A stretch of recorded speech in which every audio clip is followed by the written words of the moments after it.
Hello beautiful people, good morning. Today is Saturday. Happy weekends everyone. October 4, 2025. So, dito ko uumpisa ng aking vlog sa araw na ito. Sa aking pag-aalmusal. Ayan, mainit na ang panahon mga guys. So, wala ng ulan.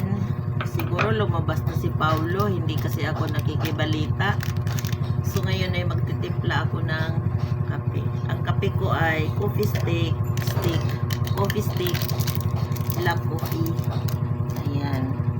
Wait lang mga kasisi. Ako ay magtitimpla. At ako ay mag-aalmusal na. Ito yung ulam ko. Pakita ko sa inyo ha. Dilis na nilagyan ko ng kamatis. Nagisa ako. Ayan. Baka ma-over na naman ako sa tubig. Init. Ayan mga kasisi. Hindi pa ako nagligpit ng mga nakasahod-sahod ko. Kasi nagising ako 8:30. Tapos yun, inasikaso ko na tong aking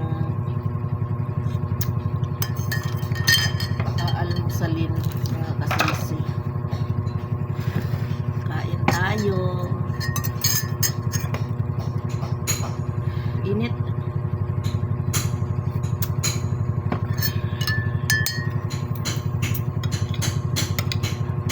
Ang aking dilis.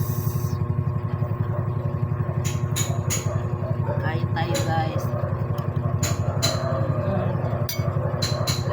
Yun ng mga aso.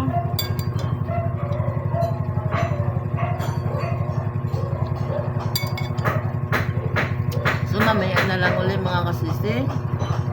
Pagkatapos ng kumain, nag-video ulit ako ng ibang activities ko sa araw na ito. Sabado ngayon, so may pagsamba kami mamaya. Yun ang schedule ko kasi. 4 kasi na oras kasi maliit lang yung kapilya namin. Temporary chapel lang siya. Wala pang mabiling tatayuan.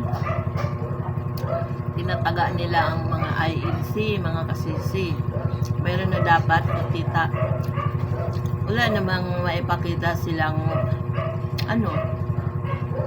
mother title.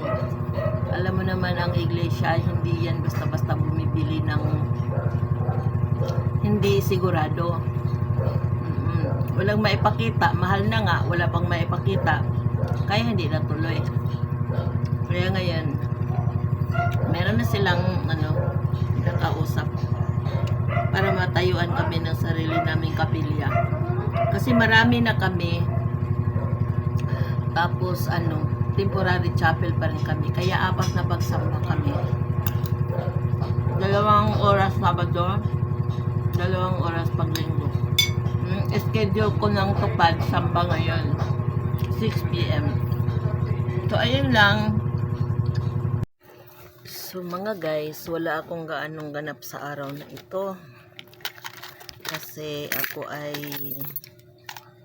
nandito lang lagi sa bahay. Kaya ayun, kanina dumating yung anak ko. Pinapunta ko kasi meron akong pinapapirmahan. Nahanap ko yung may pinapapirmahan ako sa kanya mga kasisi. Yung aking secret. Basta may pinapirmahan ako kaya siya pumunta. Tapos ayun, sabi niya gusto na nga daw sana niyang bumalik dito sa akin. Dahil doon kasi sa daddy niya ay marami daw lalaking pumupunta doon sa bahay na yun. Dahil nga syempre mga barkada nung daddy niya, yung tito Ingo niya. Kaya gusto niya dito. Kaso lang, binabaha nga kasi dito.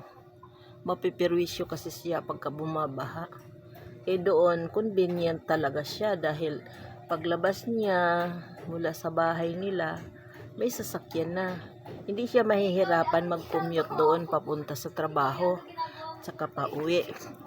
Dito kasi sa akin, mapipirwisyo siya.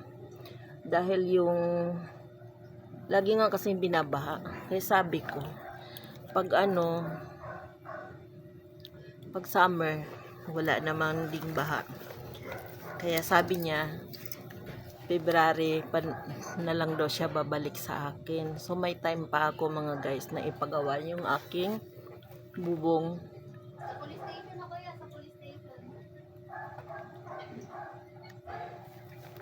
Tutulong naman siya. May ambag siya sa akin para mapagawa tong bubong.